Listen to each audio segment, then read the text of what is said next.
when people are trying to make change at work or transform a business, it's very easy to go straight into process or policy or infrastructure or kind of HR, like more transactional HR. And I think what is often overlooked is that, people are at the heart of most organizations. If you employ any people, a person, like they will be the heart of the company. And as I said at the top end, we as a species are quite complex. And so I think you overlook humans and their complexity at your peril. You looking good? Yeah, all good. Yeah, Thank I'm you. fine. I'm happy it's the weekend or Oh near. God, I know, I How about know. you? Yeah, same. No, good. Had to go pumpkin picking this morning with the kids, obviously being Halloween. So I've come from like a muddy pumpkin field. Then I've got like a full blown afternoon of calls. So yeah, just a normal day in my Yeah, life, Alex. Yeah, the yeah. juggle. Not a dull moment. I Never in the know, life I of know, Celine. I Every time I know. speak to you, something's going on. How was the So pumpkin? Did you it was get? good. It was good. It was rainy. It was wet, but all the kids had a great time. So yeah, happy days. Yeah, yeah. That's the main thing. I know that it's upon us, Halloween, isn't it? I forgot I until I know. spoke to you Well, now because I I remember we were supposed know. to dress up. Yeah, you said you were going to be dressing up. So, I've got high hopes. I had a thought.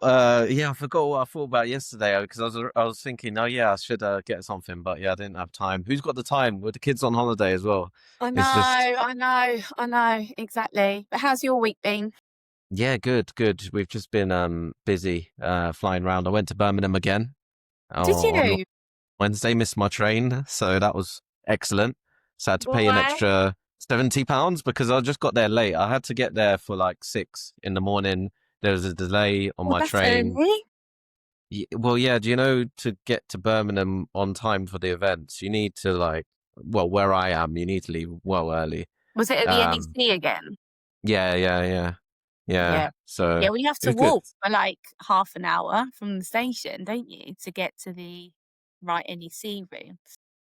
Really, yeah. For me, it's not too bad. When I get to International, Birmingham International, and then it's connected to the NEC. My Okay. problem is on the other end is just getting to my station. That takes 20 minutes, and then Oh, okay. having to That's where you travel lose into time. Euston. Yeah, Fair it's enough. crazy. Fair enough. But yeah, apart from that, it's been a nice, productive weekend. I mean, week. Good. What We about you? You've got weekend on the brain. I know that's all I've got. That's all I'm thinking about right now. Celine, get me to the weekend. Get to the weekend. No, my week has been good. I was away last week. I was in France on holiday with family. Yeah. Oh yeah, I've had a short week. Yeah, it was good. It was really nice. The weather wasn't very good, which was actually fine. It just meant that we had really long lunches and really long dinners in these like Mm. lovely French restaurants. Ate loads of food, too much red wine. But no, it was lovely. So only came back on Tuesday, so it's been a short week. So yeah, Oh, all good, but good, busy, really busy. It feels like we're at a really interesting time calendar year wise. We're like mm. in that little run up now, aren't we, to the Christmas break? Yeah, So there's yeah. quite a lot of hustle and bustle happening, which is nice. And then we'll all kind of collapse exhausted come Christmas, I think. But yeah, it's good. It's good. Yeah, tell me about it. It's that time for planning now, and people are getting ready for the new year. So budgets are being released. People, Yeah. That is so yeah, exactly. A lot of people are planning. I've got quite a lot of decks rolling around that are like 2026 plans. mm, Yeah, so it's good. It's good. It's good. good to hear, Celine. So a lot's going on. Well, I think I mentioned to you, I like to keep these sessions pretty casual. But Yes. I was doing my research, Celine, and I've seen that you've been on the podcast,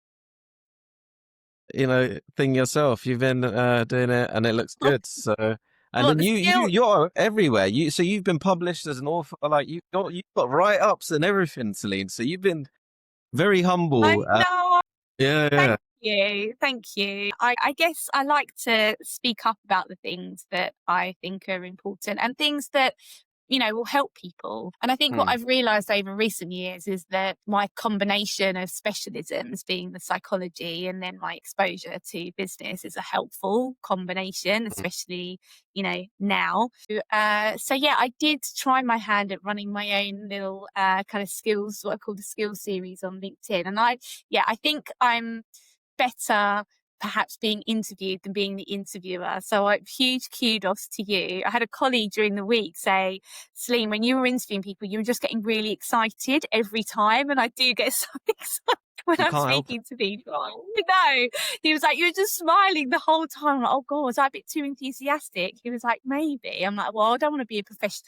I'm not yet. I'll never give you a run for your money as a professional podcast host, but I do like speaking to people, definitely. Don't say it too soon, Celine. You're very good at communicating, and I think that's a credit to your background. And one of the reasons why I wanted to have you on, because when we met and you started speaking about psychology already, it was a kind of a passion of mine, but not something that I've Yeah. ever done from an experience point of view. It's just something that I've read up here and there. And the way Yeah. that you're able to intertwine that with business and with all of the different subsets of business, it's just really, really interesting. And you immediately gave me some food for thought when you started to break down how organizations can use it, Yeah. how AI is involved as well. Yeah. Yeah, I had to get you on. And Oh, well, whether you're the interviewee, whether you're the interviewer, either way, we have to pick your brains, Celine. I'm really chuffed that you find it interesting as well. Mm, And yeah, I loved our first conversation and how we were getting excited about being excited on the same things. And I think it's fascinating. I mean, I'm slightly biased as a mm, psychologist, but I feel sorry for everybody else that does other things for work, because I'm like, you're not studying the most complex and interesting thing on our planet, which is mm, human beings. Like, name me something that's more interesting. I don't buy it. I think humans are the most fascinating thing individually, how we work in teams, what happens to us when we go into a kind of institution, whether that's a school or an organization, like education, a team, like a sports team. I think, yeah, there's lots of different facets to us, and we operate in a complex world. And so I think there's so much to learn, and I'm still learning. I'm like, mm. 22 years in, and I think I'm probably still scratching the surface of people. But I love it. And the interplay between humans and work has been really interesting for 2 decades. And I think we're at the most interesting point yet because of the rise of technology and specifically AI, and us being at this inflection point in terms of how they work together. So yeah, elated to be working in this space. Yeah. So I wanted to get into that. Mm. First, to start off with your background, because you studied psychology, you got a degree in psychology, and Yeah, then you pivoted into business and yeah. didn't become a psychologist. So I wanted to just start with that background, because you've got a breadth of experience leading up to Capfinity. But yeah, just to start there, it would be good to just unravel that a bit, Celine. Yeah, okay. So that's interesting. So I wanted to always wanted to do business at university, and then did psychology at A level Mm, because I thought it would just be a really interesting accompaniment to the other subjects I was studying, and then ended up falling in love with psychology, head over heels in love with the topic, the subject. So decided to do psychology at university. And then in my second year, discovered this phenomenon of occupational psychology, which is the leveraging of psychology in the world of work. And so I am a psychologist, I'm a chartered psychologist, but within the expertise of business and work. And so mm, what people would assume to be a psychologist is like a clinical psychologist. And that's one of the 8 avenues you can go down. mm, Occupational psychology is one of the 8. You've got educational, forensic, etc. So it is, specializing in people at work as opposed to kind of, mental health, etc. It's what happens to people at work and how can you get the best out of people at work.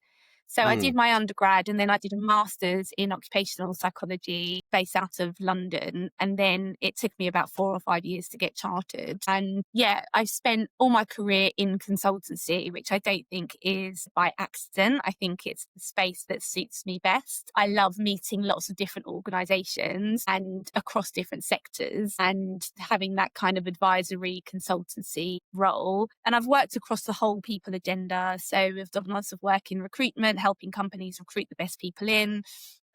Do more work now in the talent management space. So, how can organizations get their workforces future ready, their existing kind of workforce? And I've worked across all levels, so helping apprentices and graduates up to the board and exec.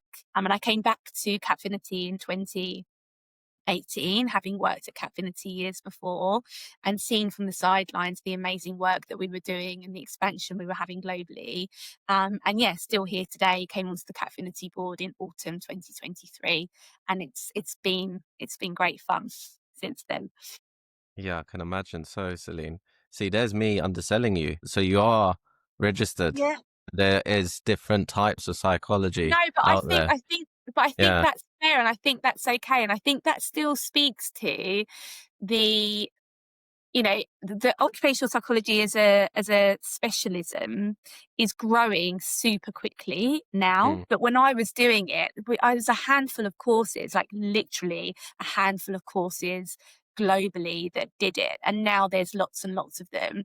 But we're still, a small stream of psychologists compared to what you would imagine a psychologist to be doing. And you are not alone. If I had a pound for every time I've been in a bar with a glass of wine and someone has gone, "You're a psychologist, read my mind," I would be so rich. I would not have to work. So yeah, I'm all for flying the flag of the different types of psychologists that there are. And yeah, occupational psychologists or IO psychologists, as they're known Mm. in the States, um, is a very still kind of up and coming stream of psychologists.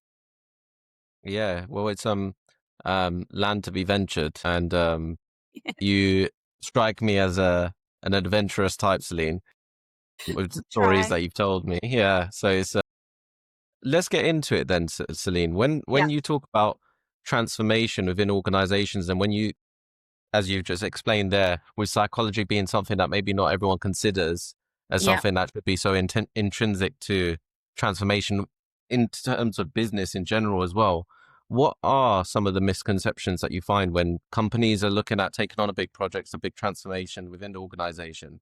What's typically that you find some of Yeah. the areas that they just don't really consider, Yeah. and it's like what you don't know, right? And Yeah. you, Yeah. it's Yeah. pretty clear. Yeah.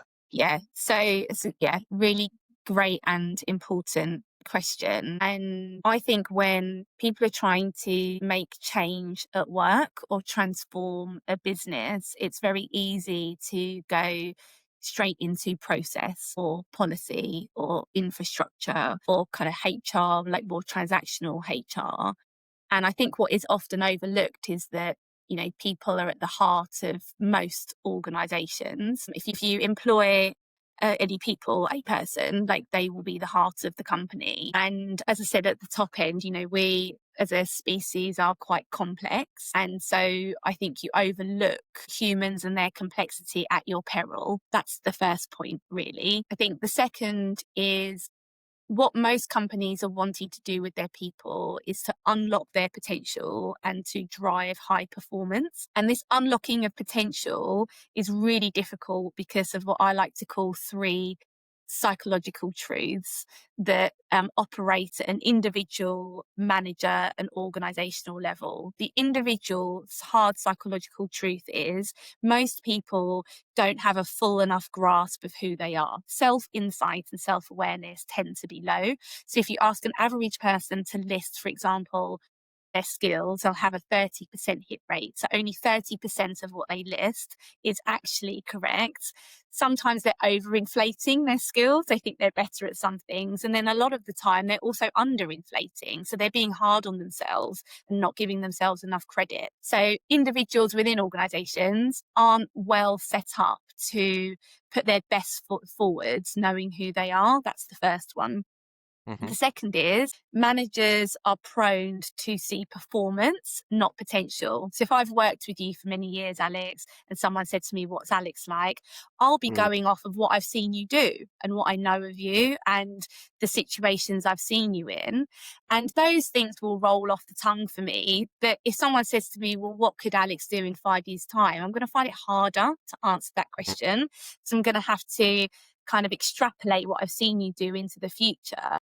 And when you layer onto that, that if I'm being asked that question because someone wants me to move you into a different project or move you into a different department, I'm not going to want you to go because I'm going to think you're really good, Alex, and Yeah, like you're one of my high hopefully. flyers. Like I don't want to let you go, so I'm going to keep hold of you. So there's this thing that happens with managers where they see their people through a certain lens, and then they don't want to let their people go. That's another Mm. really tricky thing.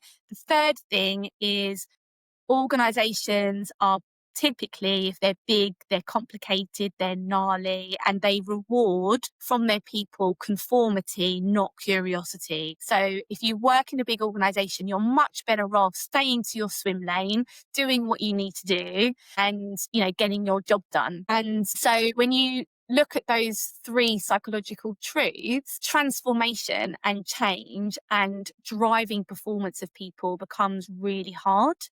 And Mm. so, to really answer your question, what I help companies kind of realize is that they need to unlock those truths before they can do that transformation. And that takes you back to the psyche of the people that are working in the company.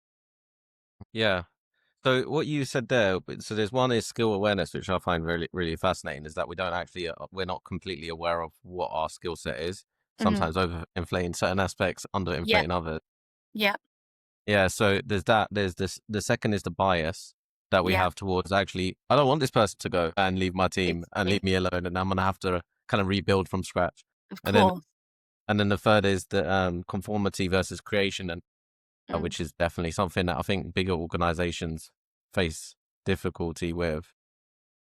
Because you're usually trying to wrangle people in to try and Yeah, keep them. exactly. And it's really tough. I mean, look, this week Amazon have done the big announcements, haven't they, about Mm, cutting workforce. And I read a line in one of the articles that I think the CEO is saying we want to be the biggest kind of entrepreneurial company in the world. Like we want everyone to act like entrepreneurs. Well, that's a wonderful ambition.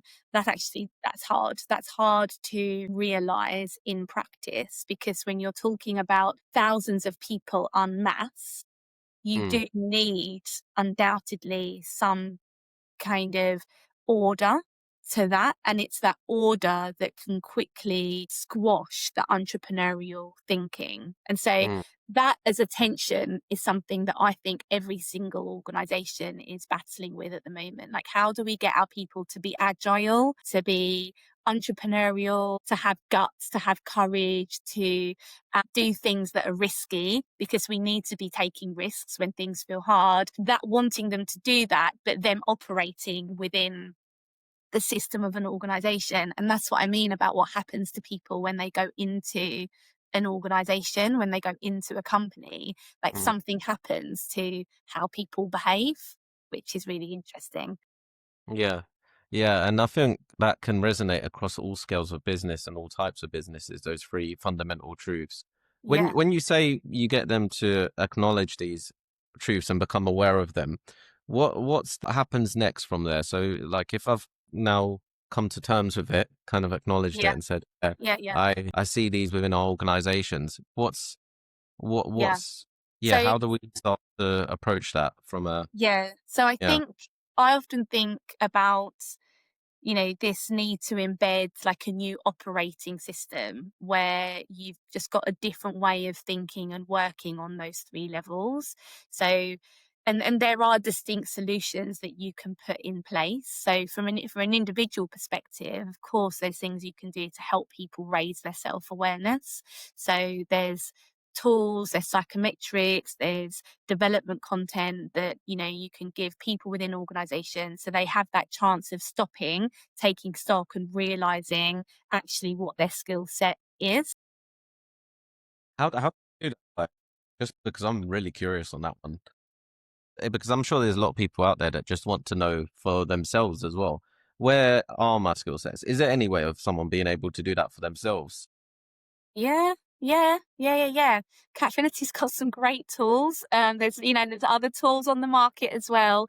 There's great online, psychometric tools, and that's what Catfinity has done for 20 years, is develop these types of self-insight kind of tools. You can get some that are really short, don't take very long at all, and you can get some that are really long and really involved and really, really rigorous. I think the key thing is engage with a tool that has enough science and cleverness behind it that it will stop you in your tracks and in your thinking. So you need a tool that where you're answering the questions in a way that it will reveal something to you. It won't just hold up the mirror to you that you recognize already. It will give you a different picture. So one of our very well-known tools is called Skills Discovery. It's lots of organizations use it, and it's around discovering your skills, discover what Mm, your skills are. So yeah, they're very, very cool. And then you've got things like, companies are rolling out 360 programs where you get other people to obviously give you feedback on how you're seen. But on that, I often mm. think about, might be digressing here slightly, Yeah, but go I for it. think it's about what I'm really interested in is helping people realize like what is really special Mm, about them. And without getting overcomplicated, I think this is again where we have a real rub between how organizations are set up and then how we are as humans. So if you go into a typical organization, you'll be given a framework by which to behave. So there'll be values, there'll be leadership expectations, there'll be behaviors. If you want to get promoted up to the next level, you'll be given like a list of 20 things that you have to do. And they'll be really broad and they'll be suited for everybody. And so what you get is people, it goes back to this conformity piece. You get people going, okay, I'm good at this, but I'm not very good at this. And so I'm going to try really hard to get better at all of these things so that I can tick all these boxes and I can get promoted up to the next level up. mhm, And I really worry about that because you and I are different. And what I'm really amazing at is not what you are, and vice versa. And I've seen for so many years this sensation of people being kind of shackled ever so slightly into this kind of this cookie cutter that goes around the organization, and you all have to be the same. mm, And it doesn't fit with what we know about humans, that we are all naturally really amazing at certain things. And the things that we're normally good at since we were little, they're the things that come really naturally to us. They're the things that if you see someone struggling with, you won't understand why they're mm, struggling with that. Like, how can you find that nerve wracking? Or how did you get that wrong? Like, you can't understand why someone else would struggle with that because they're inherent strengths for you. And mm, they're the things that are our superpowers, the things that we don't have to work hard to be brilliant at and we love doing. And so I think when it comes to raising people's self awareness, it's how do we get people aware of those things and getting more confidence and like celebrating who they are, like very authentically, because that's how we get brilliant humans doing brilliant work. Does that make mm. sense? No, it makes a lot of sense, and it just makes me reflect because sometimes it's very hard to actually describe why you're good at something. Like, as in, Yeah. isn't Yeah. it common sense? Isn't it just like, hey, just do Yeah. this kind of thing? And you're saying it as such like a high level overview that to someone who doesn't understand it, Yeah. you're not giving them enough context or information to be able to get what you need or your vision of Yeah. you being done. Yeah, and you see it in marriages all the time, and you see it in really close friendship groups. That frustration that you have with your partner, whatever, girlfriend, boyfriend, where they've done something and it just kind of annoys you. It's probably because, like, in your relationship, you're playing to a strength, and it wouldn't make sense for them to have the same strength. Like, so that's why a lot of relationships work because you've got this yin and yang, and that notion of like it would be pointless. Like, my husband's so good at kind of researching things, at being very thoughtful. Like, I get frustrated because I'm like, come on, let's go. Like, but there's no point in me researching things because I'll do it in a really rubbish way compared to him. So he might as well do it. Like, and I'll crack on with, organizing our social life because I'm really good at that stuff. So I think companies that are doing really well by their workforces are those that are taking that same approach of let's not try to box everybody up into the same box. Like, let's help people understand who they really are and let's give them this confidence and the freedom to be that person in our organization because that's where the magic happens. Yeah, yeah, it's like enablement and empowerment because if you give someone who is adept and competent the Yeah. freedom, the reign to do what they need to do, they don't Yeah. get the frustration of being held back by someone else. Yeah. Like Yeah. you said, even in business, I see it a lot, and I've experienced it myself as someone who's far more creative and ideative. And Yes. then I've got my operations director, for example, Owen.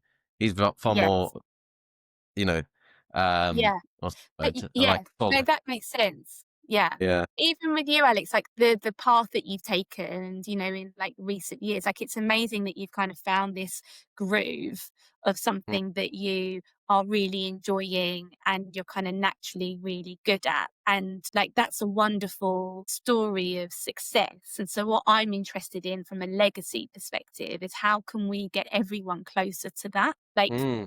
what you've experienced and you're doing, it just makes me sad when I see people stuck in roles or environments that aren't enabling that Mm. because actually no one's winning in that situation. Like the individual isn't going to be happy or doing their best work, and then the organization's just not going to be, they're not getting the performance either. So it's a lose lose scenario. That's such a tough one because people are creatures of habit, right? So to Mhm. change someone's behavior is probably the toughest thing in the world to do.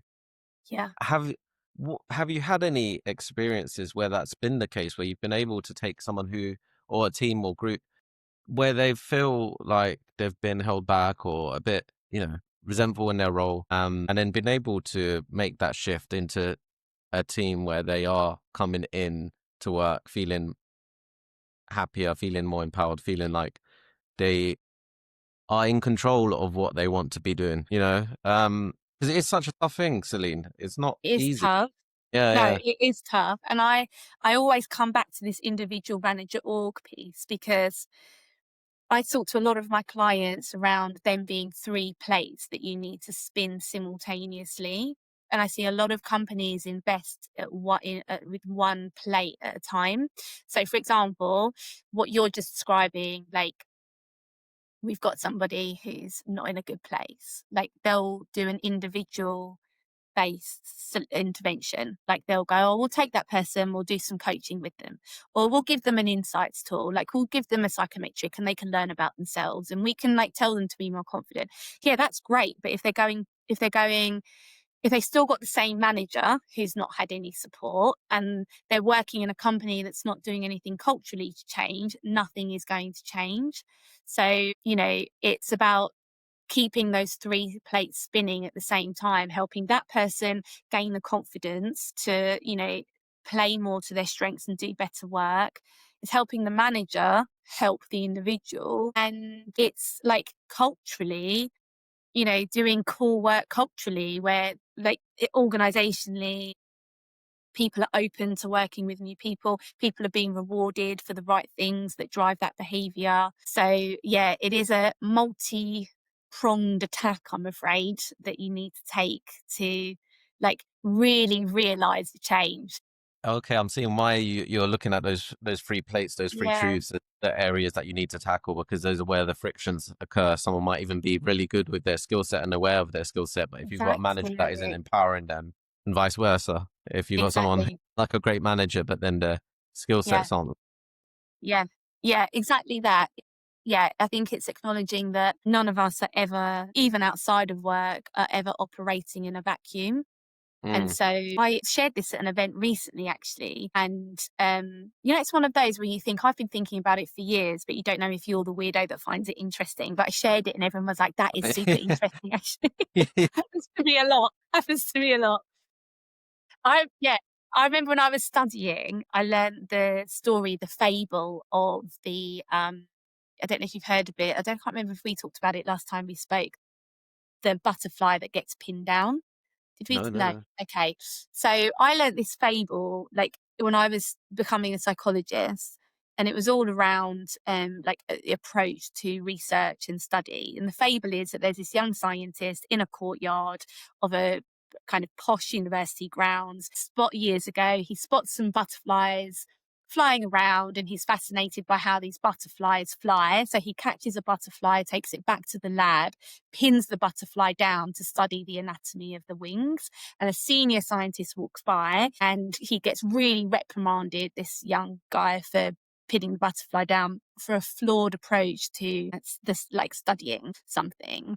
And obviously, by virtue of pinning down the butterfly, the scientist had quashed the thing that he was wanting to study, which is its capacity to fly. And so I think that story really sticks with me, because I think we do that a lot in life, and we kind of take a problem and we pin it down, and then we like look at it in isolation, and we look at it in this vacuum, and then we kind of set it free again, and we forget that that's not how the world works. Like, nothing is operating in isolation or in a vacuum. And so for people, like, that's true of organizations, but it's also true of us in our personal life. Like, you try and fix something in your personal life, like say you try and want to do more exercise. Well, that's great. You could have all the intention to do more exercise, but in the meantime, you've got a job, you might have children or elderly parents, or your car breaks down. Like, everything's interconnected.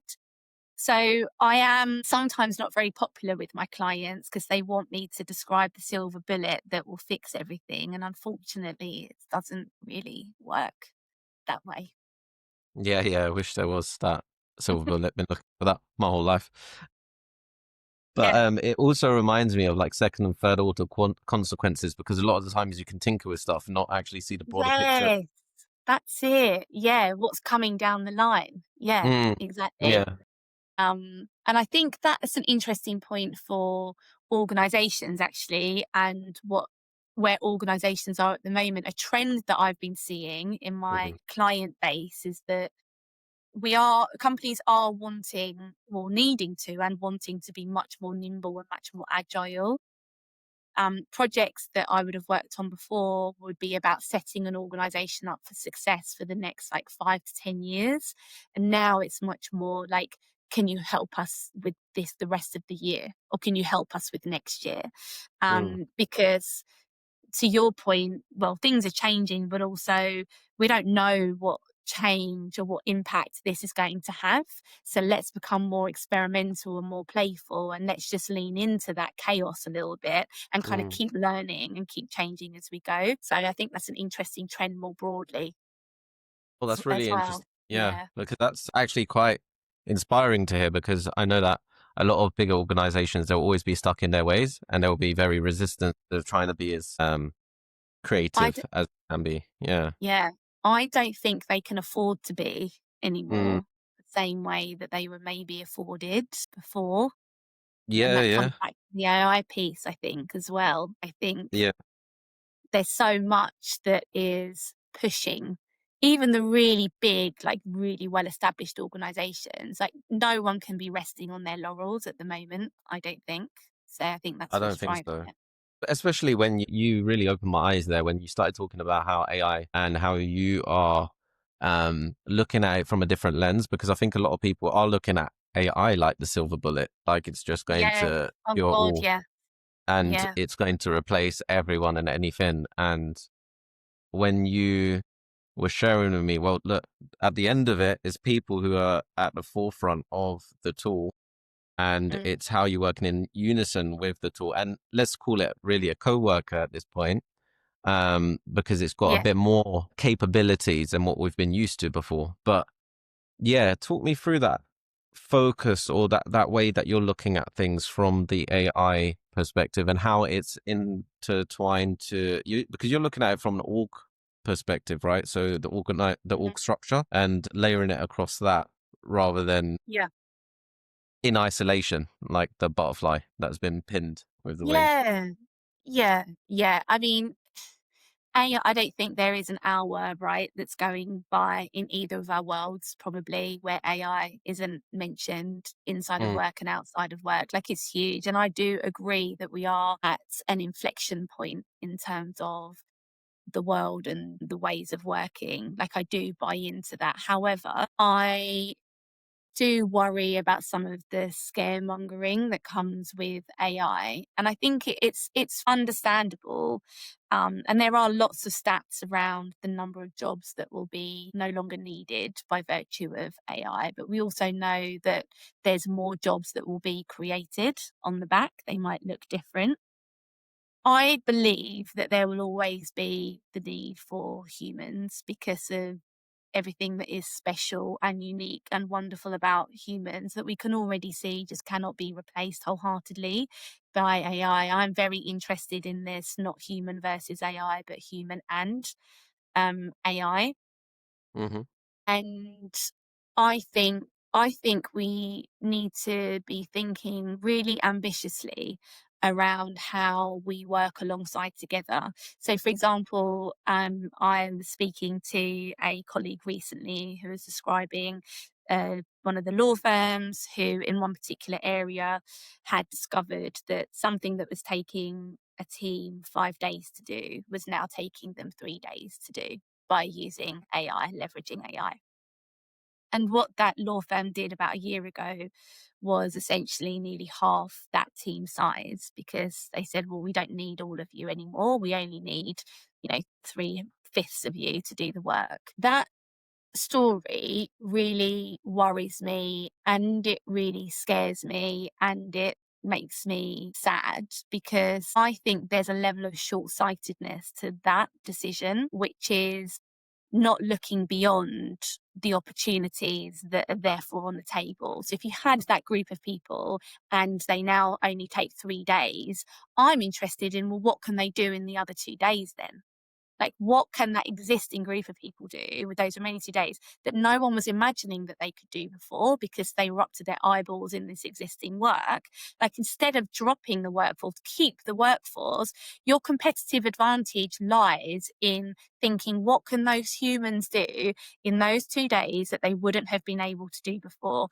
They're things like the big picture thinking, they're things around connection, they're human connection, there are things around like motivating people, inspiring people. It's the human stuff. And we know that it's the human stuff in organizations that drive performance. So I just think it's a bit mad not to be looking at what else can humans do that we haven't been able to do. And let's use AI to help us with that rather than thinking of it in the other way around. Yeah, yeah, it's one of those things that we're kind of like looking at it unravel before our eyes, and there's so much to it that and there's so many nuances, and I genuinely believe like what you said there. It's the second and third order consequences, especially when you've got a team that is driven, motivated, and capable in other areas. How can we be utilizing them across the board rather than looking at it from a purely transactional basis, which again, some organizations will operate against. Yeah. What Yeah. I was actually thinking, Celine, is like you've worked with tons of leaders then. So you've had your fair share of experiences with people that are responsible for the progression of a company. Mm. I'll be curious to hear from your perspective. What has really impressed you? Like, has there been some leaders that just stand out in your eyes, and why have they stood out in your opinion above the rest? Is there anything that is a character trait or a trend or a type of person that you feel? I love that question. And do you know what's interesting about that question is even as I'm imagining the people, I'm questioning myself around, do I think they're great leaders because they work for me? And this is the thing about leadership as well. It's another one of those complexity points where some leaders will work better for some people than others. And there are some leaders that, there are some leaders that everyone loves, but I think in like with all walks of life, there'll be some leaders that you gel with. So that's a slight caveat, first of all. The people that I am inspired by, have been inspired by over the years are, for me, there's got to be an authentic human level to what they do. There's something about being a good egg and having a good heart. And I think that that really helps with like a consistency of leadership and like a grounding and a judgment and like helping your judgment. Like you've got to have a good, like green, like good core, like a good heart to drive that. And I think that's what's worrying on the global scale, like at the minute with some leaders, especially in like politics, without revealing any political inclination. That's that's hard, you know, and I think that's why we see this ripple globally, because that's not in place sometimes. I think there's something about good heart. There's something about like legacy leaving. So, you know, working to create a legacy, working to enable others, like looking beyond yourself. Like there's been leaders that have been that I'm inspired by that have that ingrained in them. I think there's got to be something about it not being too serious, Alex. Right? Like I just think we're on this earth for such a short time, and you know, there's a handful of us that are brain surgeons and rocket scientists and doing like life changing work. But most of us are just trying to forge ahead and make a good life for ourselves and for others. I think yeah, the people that I love working with and for are those that make a working day a pleasure. And I think that's why I was interested in psychology at work as well. Because I think most of us are at work a lot of the time. Like it takes up so much of our life. And I feel really, I feel really enamored by and yeah, like reassured by how far we've come in terms of like professional working life being a bit more casual, Mm. that there are different types of leaders like coming through, like they're younger, they look different, they're bold, they've got different ideas. Like when I started my career and everyone kind of really looked the same and it was very stuffy and it was very corporate. And I Mm. remember like 5 years into my career being told by a client, oh, we don't want to work with her. Like she's not grey enough and she's a little bit too enthusiastic. Mm. And like my heart just sunk and I feel so relieved that it's okay to have a bit more fun and be a bit more human. So leaders that are like that and enable people to be like that, I find really inspiring. And finally, because you have asked me a question that I could legitimately talk about all day now, I won't go on. But the final thing I think is I am a bit of a sucker for someone who has kind of climbed up into a leadership position against the odds. I am a bit of a sucker for those people where it wasn't expected of them, even of themselves, but they kind of had their eye on an area of passion or on a mission or a legacy, and their success and their wealth and their power has kind of had happened as a consequence of that mission, as opposed to being the thing that they were seeking. First of all, those people tend to be really cool, actually. Cool people. There you That's go. lovely. Yeah, no, Celine, I'm glad I asked that question because sounds like a really sweet spot for you in terms of Yeah. I thought so. I thought because, you know, if you're day in, day out looking at how companies are training individuals, how they're going about approaching problem solving, how they're going about transformation, so many elements to a business, then I'm Mm. thinking to myself, wow, you must have had quite a bit of insight in speaking with people that are at the forefront of these changes. And it's just always interesting to get you know, that perspective Yeah. because you're in amongst a lot of problems, right? A lot of struggles, a lot of people going through it and persevering against all odds, like that. Yeah. Yeah. Yes, I Yeah. can No, imagine you're that. right. You know, yeah. Yeah.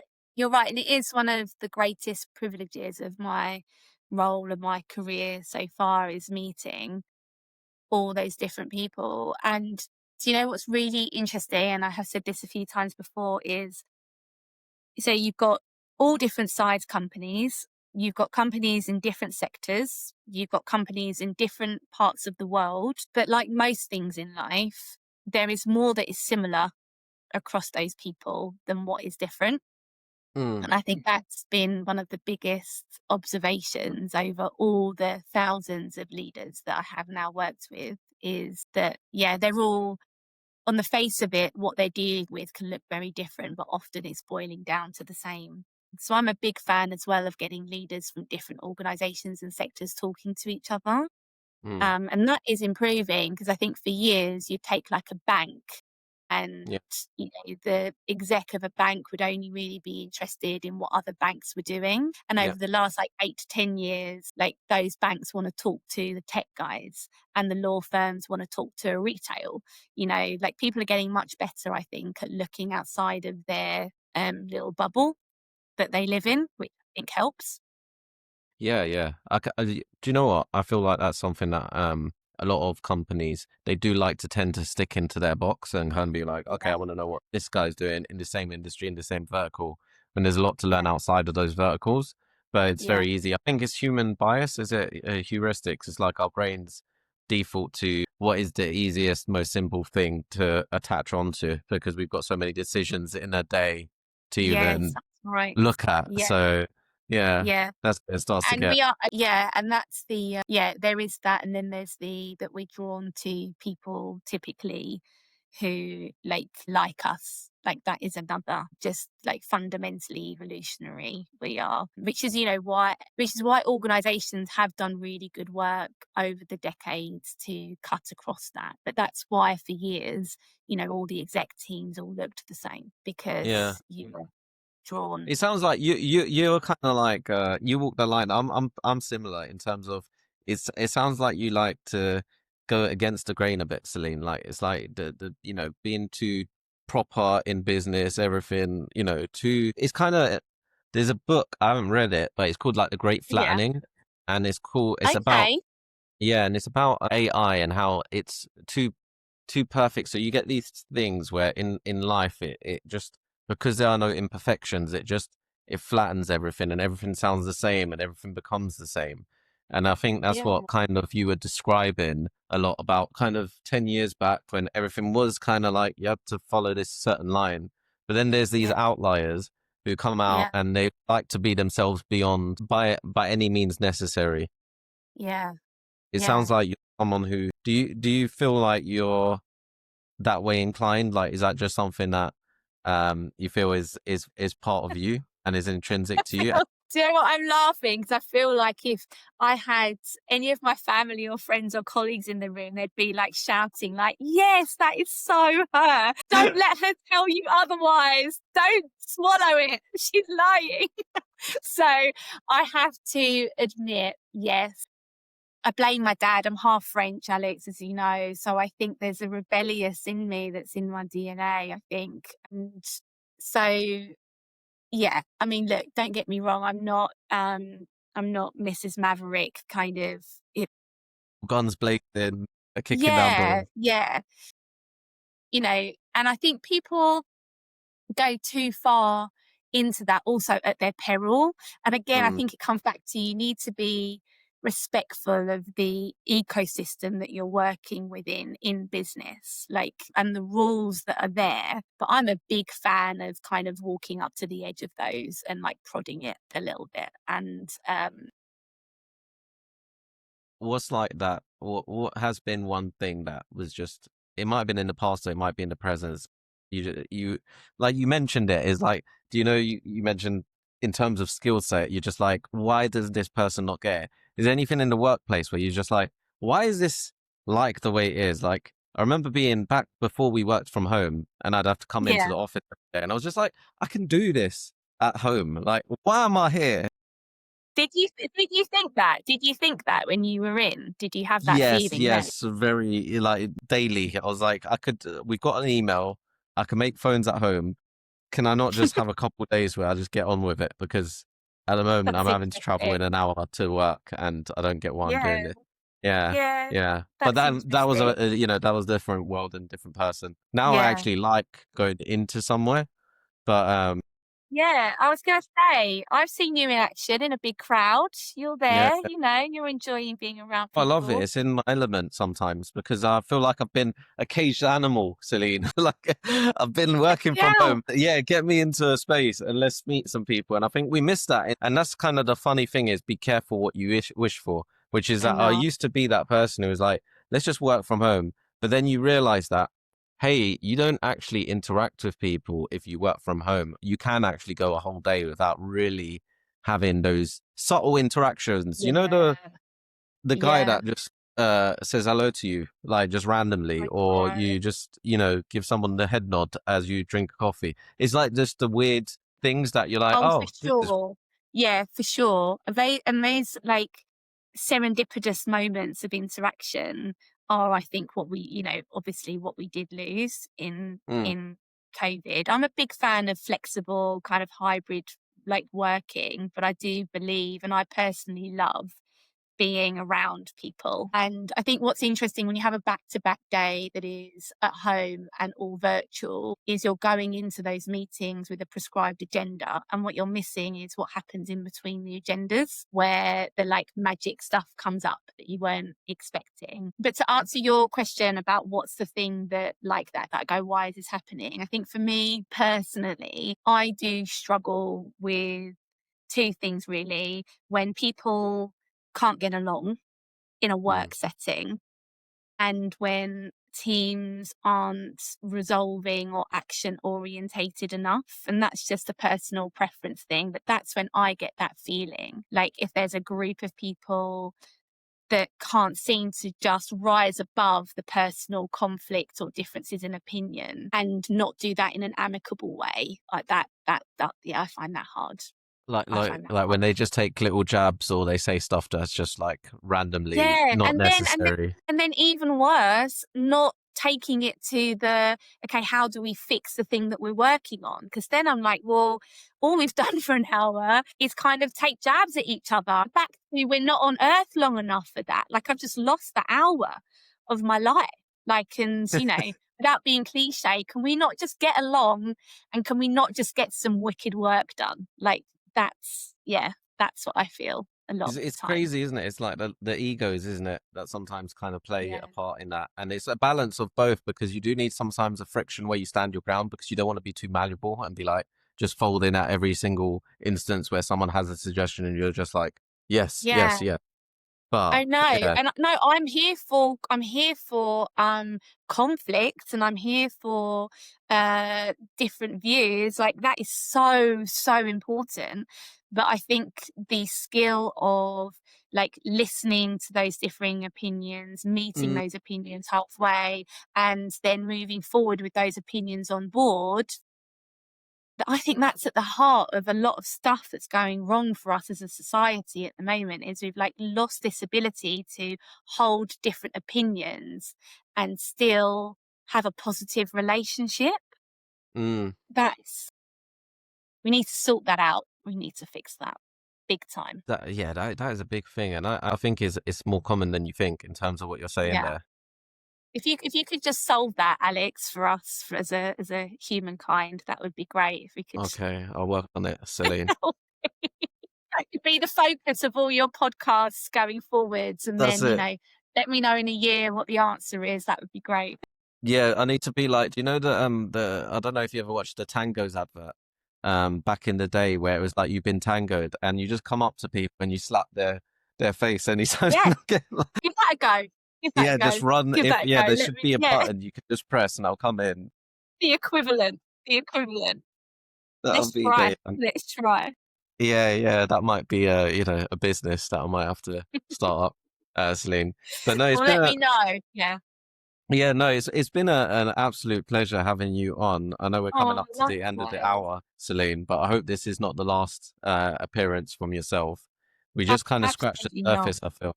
Yeah, yeah. It was actually really interesting. Just even that gem you dropped in terms of the three-based truths and just understanding how that applies and why it applies and why it's important for Yeah. organizations. I think there's a lot Yeah. of organizations out there that are just thinking right now, oh yeah, like I've got people on my team that maybe I'm not fully empowering. I'm guilty to that myself. Sometimes it's because you're just trying to handle too much and you're trying to be a bit too much of a control freak that you're 100%. just messing stuff up at the same time. And that comes down to knowing your skill awareness. So it's like this vicious cycle that I It think is we a all dip vicious into. cycle. Yeah, it is a vicious cycle. Like, yeah, I get it. It is hard, and it's hard to work with people sometimes, Like that's the irony in all of this is Mm, as a species, none of us really want to work alone. It's quite rare to find people, even like very kind of introverted or very like shy people. They don't actually want to be alone all the time. So it's super rare for people not to want to be with humans, but it is quite hard to work and collaborate with other people because we're all different to each other. And that's the other thing, like how many millions and millions and millions of people are on the planet and there are no two people the same? Like that still blows my mind. Like, so this is it. Like we're all so different. So it's how do we get the best out of ourselves and each other? Yeah, yeah, it's so true. That's actually a fact that I haven't thought about in a long time. Except for your doppelgangers, you know, sometimes you hear people, I mean, you see Oh my people, God. I know. yeah, My friend was on holiday last week and she took a photo of this lady by the pool. Honestly, like, from the back, she just looks like me. And she was like, "I genuinely thought that you had flown to Dubai to gate crash our family holiday. I thought that you were here." But it was super freaky because, like, even I would think it was me. So yeah, I think you can have doppelgangers, but never 100%, never 100% exactly, not doppelganger, the unless quirks and you're an the, identical twin. yeah, no, that's true. But never the quirks and the kinks that make you unique. And I think that's something that makes us human. And that's what I think it's a good way to wrap up because it kind of brings us full circle in terms of what you said. But I get that too, actually, Celine, in terms of people will say, this person looks exactly like you. And I'm like, actually, it does. I can't even, I Can't can't even even argue argue. against this. It looks exactly like me. Who's this guy? What's he doing walking around looking like me? So I'm glad that there's Who are someone else you? that's, Yeah, yeah, yeah. Oh, well, it's been an absolute pleasure. Thank you so much for having me and letting me ramble off in all these different directions. And yeah, would love to continue to. If you want to have me on again, I'd be delighted to. yeah, well, what I'll do is I'll drop all the links as well because you're active. You're not like, you've got some content and people are gonna get a taste and they're gonna want to see more. They know that stuff available. So I'll make sure to link it. I'll ping it. Yeah, ping it over, and then I'll do what I can to get a bit of noise around it as well. And yeah, just ping me, text me if there's anything else that you need or I can be doing to help. Yeah, yeah. Let me get it chopped up, edited, and then we'll Yeah, have a chat after the fact and see how we can do that. Alex, perfect. Just to let you know, I'm gonna Yeah. I'll stop the recording